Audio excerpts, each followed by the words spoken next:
welcome to the show, retired detective Phil Grimaldi from the NYPD. Phil, welcome. Thank you, Billy. Thank you for having me. You know, Phil, we've done extensive work on this case, and there's been a lot of coverage. Of course, it's a high-profile case because Mr. Hackman, Gene Hackman, twice Academy Award-winning actor, and his wife, Betsy Arakawa.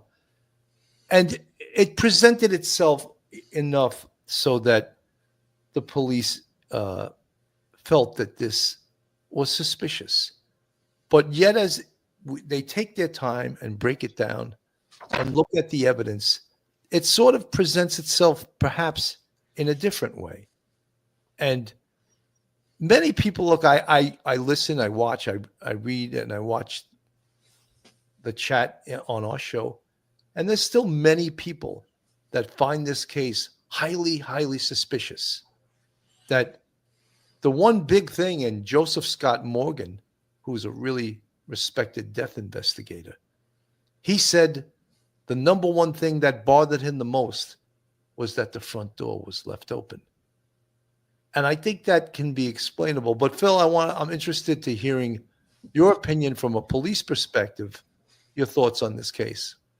Well, Billy, right off the bat, there's a couple of things that I think came to the surface quickly and started a lot of the conspiracy theories, and they kind of fueled them, and it raised the level of suspicion in the public. I think the law enforcement officers, the Santa Fe Police Department or Santa Fe Sheriff's Department, labeling it as possibly suspicious was probably the right way to label it. But if you look at the posture of the Santa Fe Police Department, I don't think there's a great urgency with regard to let's go out and try and put a murderer behind bars in this case. This case, I think one of the things that mainly jumped out, you just talked about it, the unlocked door, but they're living in a private community that's very, very secluded. So having a door unlocked, let's say during the day, I don't think would be such an unusual thing. No signs of forced entry, as we know. They've ruled out carbon monoxide. They've ruled out no blunt force trauma to the victims in this case. And I talked about this with you previously, Bill. When you walk into a scene, whether it be a investigate DOA or a crime scene, you're going to read the scene. And what I mean by that is there's going to be specific things that you're going to observe within that scene. A knocked over lamp, let's say, or a knocked over a chair, and then the person's lying next to it. You're going to look to see if there's bruising. Perhaps the person fell and hit their head. So some of the things that you observe when you first walk into that scene, along with information that you gather, can be submitted to the medical examiner before autopsy. And then once they do the autopsy, they can come to a conclusion what they believe happened even before toxicology comes back or any kind of testing. So there's a lot of work that goes into it. One of the things I thought was a little bit unusual, there were no cameras in the home. Now, we live in 2025. There are cameras everywhere. There doesn't seem to have been any type of Ring doorbell camera or security camera.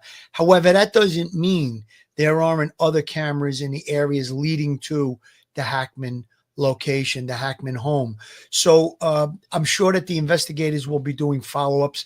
And some of the things that have been reported already, I mean, that pacemaker, that's going to be very, very important to this investigation. Was there some type of a cardiac event? My understanding is that some of the latest models of pacemakers, they connect to Wi-Fi and they will send messages from the pacemaker to whatever, the home base of whoever has that pacemaker would report it, let's say on a laptop, a computer, a cell phone. So if there's some type of a cardiac event, and we know that the pacemaker stopped working, I believe on the 17th. So there's a lot here. And based on everything that I saw, and I think you said it last night, I know Barbara Butcher kind of felt that way. This does not look like any type of criminality to me at this point. Absolutely. This is an aerial view of the Hackman home. I'm going to read right from the search warrant. When Deputy Thomas and Barron arrived, Deputy Thomas indicated he spoke to two individuals, one of which was the reporting party, who found and located the front door of the residence There's the address in there, to be opened and ajar. Deputy Thomas identified the reporting party by a male named and the name they redacted from the warrant, who was advised he works as a maintenance worker for a company called Home Company. The other maintenance worker was identified, and they also redact his name. Deputy Thomas told the affiant, after speaking to two males, he and Deputy Barron then walked to the front of the residence and found the front door ajar. So there it is, right out of the warrant. The door was open. There was a lot of discrepancy, people saying, oh, how do they know that? It's right in the search warrant.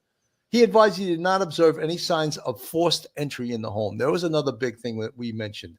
After Deputy Thomas entered the residence, he immediately observed the bathroom to the left of the front door.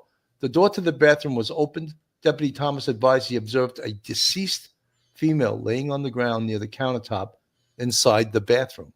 The female was observed laying on her right side. He advised she was found wearing dark gray sweatpants and a light in color sweatshirt. The female was observed to have black in color hair. Deputy Thomas advised he observed a black in color space heater near the female's head. He advised he suspected the heater could have fallen in the event the female abruptly fell to the ground.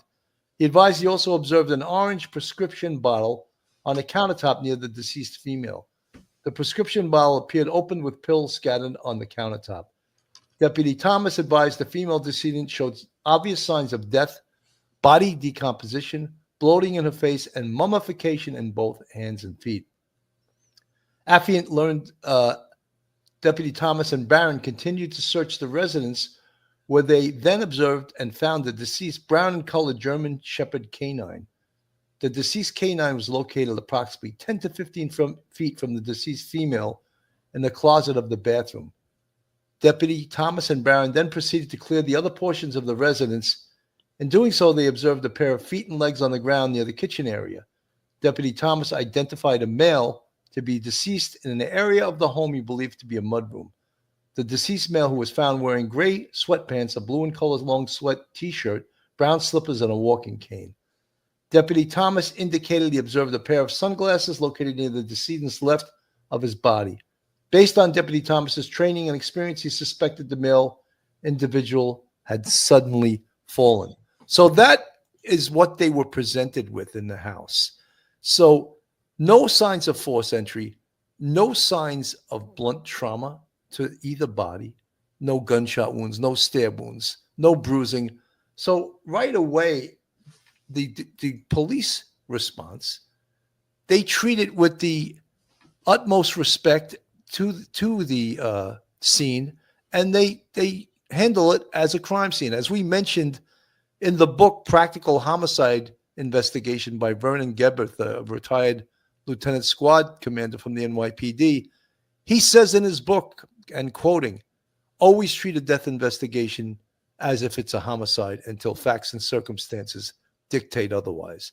And that's what these two investigators, that's what these two detectives did. And that was the correct course of action.